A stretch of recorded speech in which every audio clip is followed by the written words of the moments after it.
Welcome to RVA Connected with Anna Sothen, the podcast that brings local communities and businesses closer together in Richmond, Virginia. Anna will guide you through the vibrant intersections of RVA's entrepreneurial spirit, community relationships, and the latest insights and strategies for your RVA business. Get ready to feel connected to the heartbeat of our city's small businesses. Here's Anna Sothen. This is Anna Sothen with RVA Connected, and I am super excited.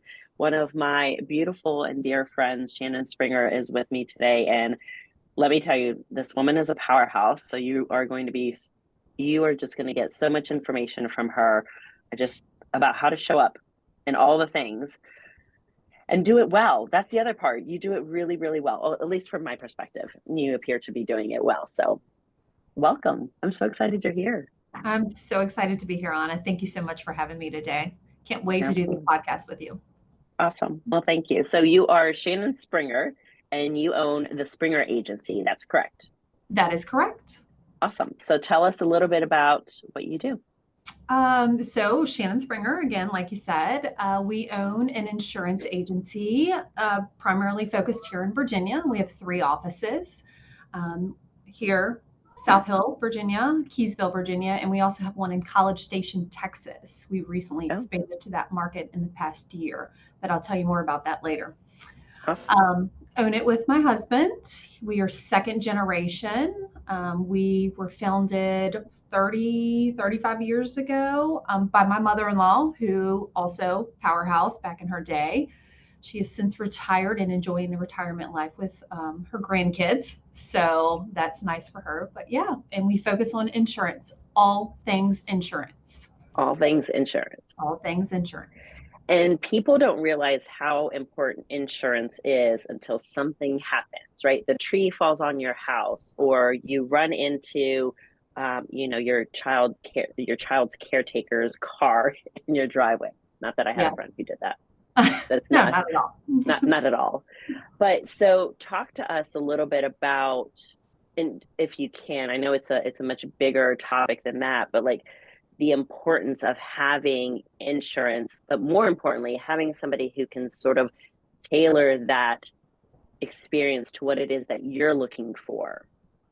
I think you said it right there. And that is what we here at Springer Insurance pride ourselves on. We are just not here to sell insurance. We are here to guide our clients, give them advice, be there for them in the event that something happens. And that is really what we do. We take in and we look at their families and what they have, house, toys, second houses, et cetera. And we look at that holistically and say, okay, this is the best advice that I can give you on the best way to protect your family as well as we can. Because God forbid anything happens. Right. And God forbid it happens with someone who isn't insured properly. We want to make sure that we can at least take care of them on our end. Yeah, that's important because that does happen, unfortunately, right? Absolutely. I mean, we are hearing more and more, unfortunately, people say, well, then I'm just going to pay the $500 uninsured motorist fee with DMV. Happening more and more. And that means that when my client gets hit in their $150,000 Mercedes or whatever it might be, guess who's paying for that? Right. Not the person that hit them. So. Right. Yeah. I had my neighbor across the street, her son was in a pretty serious car accident where somebody, they were racing on Whole Street. And so they flipped their car and hit him head on. And that person didn't have insurance. So their insurance had to pick up everything because the other person was uninsured. So yeah, exactly. And that's one of the hardest ones right now. We're seeing, unfortunately, more and more children who are doing things in cars, speeding down roads that they shouldn't be speeding on. It happened right around the corner from us on Old Gun. And those parents can be liable for the mistakes that their children are making, on a bigger scale. And we hate to see that without the proper protection. Yeah, absolutely. And that's just exactly what that is. It's just protection in what happens, because especially when those situations happen, like you don't know what to do, right? So being able to have somebody who that you can give a call and say, hey, this is what just happened to me. And that person to be so knowledgeable and be able to say, okay, this is what we need to do, right? So have that partnership where you Right. know that that person is taking care of your best interest and taking care of you at the end of the day, so that that's not one more thing you have to worry about, which I think Right. is huge. Yes. And we want them as clients for a life, and then their family, and then their kids and everyone else. So, Right. Absolutely. Well, you guys, you mentioned it, right? So this is a second generation. You guys have been in business for over 30 years. So talk to us a little bit about that, because how does that happen, right? I mean, how does that look? What does that process look like for you to come into and step into, for lack of a better word, somebody else's shoes? and they were big shoes to They fill. were big shoes to Huge fill. shoes to fill. A lot of people know that this is my second career. I was in mortgage banking prior to this. I was an executive at one of the larger lenders here in town. And I think that really kind of segued into what we were doing here. I worked with lots of different loan officers and processors, and it's really not that different because they were our clients. We used to be an independent nationwide agent, or an exclusive nationwide agent, excuse me. And now we are an independent agent, which means we represent 8, 10, 12 carriers. We don't want to represent 30. We don't want to represent 40. We want to represent a good strategic, dozen or so that we can partner with, that's best for our clients. And I think that given my background, I came in 2018 when my mother-in-law was retiring. And it was our opportunity to say, okay, what is our business going to look like over the next 10, 15, 20 years, short term, 1 or 2 years, 5 years, but where do we want this to go and what do we want to do with this? Technology wise, my husband, he is hugely into the technology piece of this. But at the end of the day, it's the basics that have been able to sustain us. The customer service, the being there for our clients. We always like to say we're sort of a concierge niche. You call my office, guess what you get? Someone on the phone. Yeah. First and final, right? You get me, you might get Nick, you might get whoever. You don't get a voicemail that says press 1 and we might get back to you at some point. You get a live person, and nowadays there's a lot to be said for being there for your clients just for a 5-minute conversation. Absolutely. So we can do the technology, we can put out the education. That's another thing. We're starting an education series, Springer University, quick 20, 30-second snippets of all sorts of topics as it relates to insurance and life and benefits and commercial. And it's been really nice to be able to drive our clients there and say, okay, if you have a question about something, here you go. Here's somebody talking to you live. So that's amazing. And I love that piece. I love the education, right? The more educated we are, then the better decisions we can make, right? And a lot of people get stuck. I'll admit this, right? So I bought my house. I don't know whoever reads all those documents, but there's a lot of things that we purchase in life that are necessary, with our home insurance and things of that nature, where you just don't read through the documents because there's so many documents to read, right? And then it's like reading Greek. So having a trusted person on the other end who has your end goal in mind, knows exactly what the goal is that you want to accomplish, and they know where to go. But I want to go back to the captive versus non-captive, right? Because there's benefits to both. Sure. But looking at it from my perspective, and I'm not saying that being a captive agent is a bad thing, but I think when you can go to an agency where they have they have vetted, they know that they're good carriers, they know that all of those things, to have choices. I love having choices in life versus saying this is the only thing that you can do, and then you're stuck between a rock and a hard spot, whether it's a good thing or not, especially, right? So talk to us a little bit about being a captive agent versus a non-captive agent. So much more, like you said, choices. People love choices. Yes. We always joke that if you have, what is it, gold, platinum, bronze, or whatever, you're going to choose one of those. That's kind of what we say. If I give you 3 choices, you're going to choose one of mine. If I give you 1 choice and somebody else gives you 3 choices, you're probably going to choose one of theirs. Correct. So it has been, it has been really great for us. Not that we weren't successful in the exclusive model or the captive, if you will.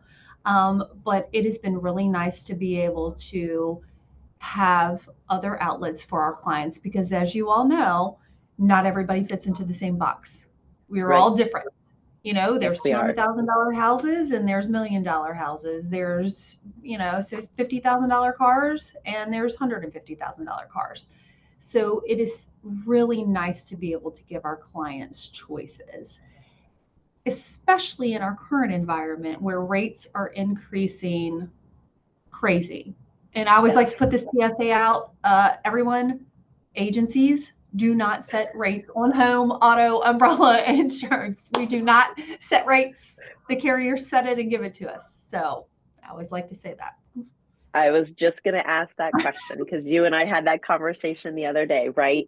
And I've seen it a lot. Like if you just go onto Facebook, there's, probably every 10, 15 posts, oh my gosh, my insurance just went up, let me shop around. Now, the caveat to that will be, yes, perhaps you could shop around and find a better rate that gives you, as long as you have the same coverage, right? Because sometimes they're not comparing apples to apples, right? So yes, you may get less coverage, but now instead of having, a golden apple, you have a green apple, right? And you think that you're getting the same thing. So shopping rates can be helpful, but make sure that you're having a conversation about that your coverage is either staying exactly the same or it is better than what it was before. Yes, absolutely. It is amazing how many people we have said, well, I'm just going to shop. And we're like, okay, well, let us shop for you. We can do that for you. Okay, well, I'm still going to shop on my own. That's fine. And then we get over a quote or a deck page and, they're going from $1,000 deductible on their home to a 1%, deductible, which could be $14,000, $15,000.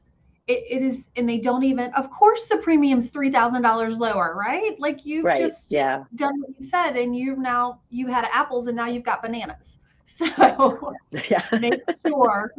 And we say we're more than happy to say to our clients, you know what, if you find something much better than what we're giving to you, hey, let us take a look at it. I'll give you an honest opinion. Because again, we're in the business to sell insurance, but we're not in the business to put someone in a product that isn't for them and that is going to be problems for them later. I want you as a client for life. Yeah, absolutely. And I think those open, honest conversations are super important, right? So knowing that you can go to somebody and they're going to tell you how it is. And I'm sure, I don't know if you've ever had it, but I'm sure if somebody came to you and you're just like, no, that's a pretty good rate and that's a pretty good product. Oh, absolutely. Like, you're good. It happens all the time. Like you've got a really great thing going, I wish we would love to take your business and your money, but this is a really great product. You might want to just stick with it for a while. Yeah. I think I love that. So let's go back to the answering the phone thing. Because that's probably one of my biggest pet peeves. Yes, when I call a business, I'm calling because I want to connect with them and I want to help them grow their brand and their recognition in the communities. But I have found that when you call a business, 9 times out of 10, nobody is picking up the phone. And that is absolutely maddening. How can you service the clients you have or get new clients if you don't pick up the phone? It drives me bananas. It's a mystery. It's a mystery. It is a mystery. But that's super important to you guys to have somebody there that you can actually talk to a real life person and get the answer that you need. Like you said, even if it's just a 5-minute conversation, just to check in versus answering, because it's easier. It's easier to send them to an automated system. Press 1, press 2. I didn't understand what you said. I just pressed 2. You told me to press 2. Yeah. Please repeat. It is absolutely so much easier to do that and probably a little more cost effective. But the reality is it doesn't help my clients one single bit. Their time is valuable, just like ours is, and we want to be able to help them. And so that is one of those things where, when you look at things as you evaluate your business over the years, that is one thing that we will probably never do away with. And we are here till 7:00. So we're 8:30 to 7 Monday through Thursday, and then 5:30 Friday, and then 10 to 1 on Saturdays. So I love that. Because again, we understand that sometimes people need to do business on Saturdays. They need to do Right. business at 6:30 after they've left work or they've dropped the kids off at whatever. And I need to call in my insurance company and get some answers and stuff. We're here for them. I love that. I love that. Those are unusual hours, Yes. I think, right? Yeah. Uh-huh. Yeah. Yeah. So They work I love good. that. Yeah. So let's talk about being a boss babe. How do you like that term?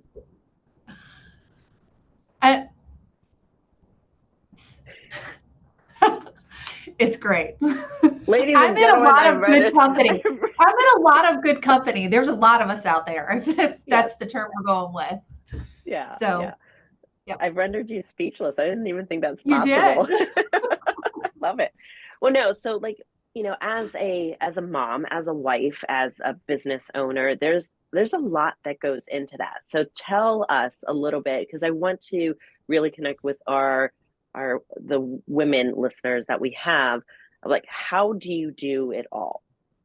And what does that look like for you? That's always a tough question because we do a lot, right? We do. As bosses, as women, as mothers, as all of that, it's a lot of it rests on our shoulders. I would love to say that it's all me, but you know, we all generally have our circles that we run in. Here at our agency, I've got a fabulous team of boss babes that work for us that are able to continue our agency. We've been able to strategically hire and to put the best people here. You know, we've all got our girlfriends outside of work that are there for us in a if we need them. Yep. You know, my kids, that's always been ever since I left corporate America, that has been a huge priority of mine. You know, before I got here, I traveled 5 days a week when my kids were young. And that was kind of one of those things where I said, all right, well, I'm going to be there for my kids as they get older and need me more, sporting events, coaching them, et cetera, et cetera. But I think ultimately it's about balance. Yeah. It's about balance of your work life, your family life, things that you've got going on, things that you want to do. But I am also a 4:30 a.m. riser. So I'm a lot done before a lot of people are up and, you know, and I'm also a taskmaster. If it's not written on a list, it generally doesn't happen in my life. If it's not in my calendar, it tends to not happen. So all about the management of calendar time things. So. Absolutely. I love that. So because I'm very open and honest with people. I'm like, if it doesn't go on my calendar, it's not happening. Like just because either something else will fill that spot or I will, the day will go by and I'm like, oh my gosh, there was something I was supposed to do. There was something I was forgetting to do. Right. Exactly. So let's talk a little bit about your circles. So not specifically about your circles, but I love the idea of mentorship, right? So having somebody that you can look up to, whether it be in the industry or even outside of the industry, that helps us grow and become a better version of who we were yesterday. So do you have mentors that you lean into and collaborate with? We do. So some of our very best friends are also insurance agents, as everyone knows, you know, and we spend a lot of time kind of brainstorming. She is a 100% boss babe. And she is one of my biggest rocks and biggest supporters. And we really lean on each other to do that. My husband, you know, Nick, he is a huge, I always say he's my number one fan. Anyone who knows him and listens to him talk, that is 100% true. He is my number one fan, and anything that I need, he is there to support and help with. My mother-in-law, you know, she is absolutely fantastic of being there when we need her because she knows what it's like because she grew this business into a large portion of what it is now. So yes, all sorts of people in all sorts of facets. You know, I coach middle school basketball. Few people know that, but coach girls middle school basketball. The coaches at the school who have been doing it a lot longer than I have are great resources. So I always tell people, lean in to others that have been doing things way longer than you have, because I guarantee you they're going to have an idea or they're going to know something that you don't, and they're going to be able to direct you in that. And there's enough to go around. Absolutely. I think, yeah, to be like, well, I'm not talking to her because she's in the same business as I am. That's insane, right? It's lean into the people that are struggling or doing wonderful, the things that maybe you need help with. Yeah, absolutely. I love the idea of collaboration over competition. Yes. 1000%. Perfectly said. Perfectly said. And you're right. Like it's look to the people who are doing whatever your weakness is or whatever your challenge is. Look at somebody in the same industry who is doing that thing better than you are and ask for help. And in return, the flip side to that I will share is that make sure that you're doing that for others. If you see somebody who is struggling and in your same industry, reach out and be like, hey, I went through the exact same thing. Are you open to my helping you? Because that right there is the law of reciprocity. That will come back to you 100-fold, right? But I've met a lot of people who have said, well, I wouldn't give them my trade secrets. Why would I tell them what I do? And I'm like, why wouldn't you? Because that person succeeding and doing a good job in your industry gives you a better name. Versus imagine somebody, because there's always one bad apple. There's always one bad doctor out there who ruins it for the rest of us. There's always one bad insurance agent. There's always one bad tree cutter, whatever. I went to a BNI today and that's what they talked about. Make sure that you trust the people that you're hiring. So when you have all of these horror stories of people are doing the wrong thing in your industry, that's hurting you. That's exactly right. So reach out and help somebody else because it'll just help you in the end. Anyway, that was my little soapbox. Sorry. I just literally like 10 different people today said the same thing. And I was like, how about we just help them? How about we just say, hey, yes, I'll go back through and I'll fix whatever it was. But what about reaching out to that business and saying, hey, this is what happened. So in the future, maybe look at it from this perspective. So anyway. All right. So last question. What do you like to do for fun? All sorts of stuff. Travel. Travel's number one. Love to travel. We spend a lot of time on the water. We have a boat, so we like to do that. My kids in sports. That is probably what makes me probably one of the happiest things, just watching them do what they love. That's awesome. That just super makes it. And of course, spending time with my awesome friends. Yes, that doesn't hurt. So one last piece of advice that you would give to somebody who's listening? Call your insurance agent. Review your policies. Review. Things are changing. Costs are increasing. If you haven't done it a while, I would absolutely say that. And strategic hires. Surround yourself with the right people. Absolutely. So if somebody would like to send you their information and have their policy reviewed, how do they get a hold of you? So 2 ways. One, you can call my office because remember, we always answer the phone, 804-739-9500, or you can email me, Shannon, typical spelling, at thespringeragency.com. And you can also visit our website. Awesome. And the Springer Agency University, what is the website for that? There is, if you go to springeragency.com or thespringeragency.com, there's a link on there that says Springer University at the top, and that has all of our collection of videos so far. I love it. So if you want to get educated about insurance and realize whether or not your insurance is up to par with what you need, you should definitely go check out those videos because they're nice little short tidbits, like you said, 20 seconds, quick and easy. So it's not you're not listening through an hour-long lecture on life insurance. No, because that would make anyone fall asleep. Right, exactly. Well, thank you again for being here. I really appreciate you taking time out of your busy day to chat with me a little bit about life and business and how you're doing it all. And I'm super proud of you, my friend. So everybody else out there, thank you for listening. Thank you for tuning in. And as always, stay fluid, my friends. I'm always cheering for you.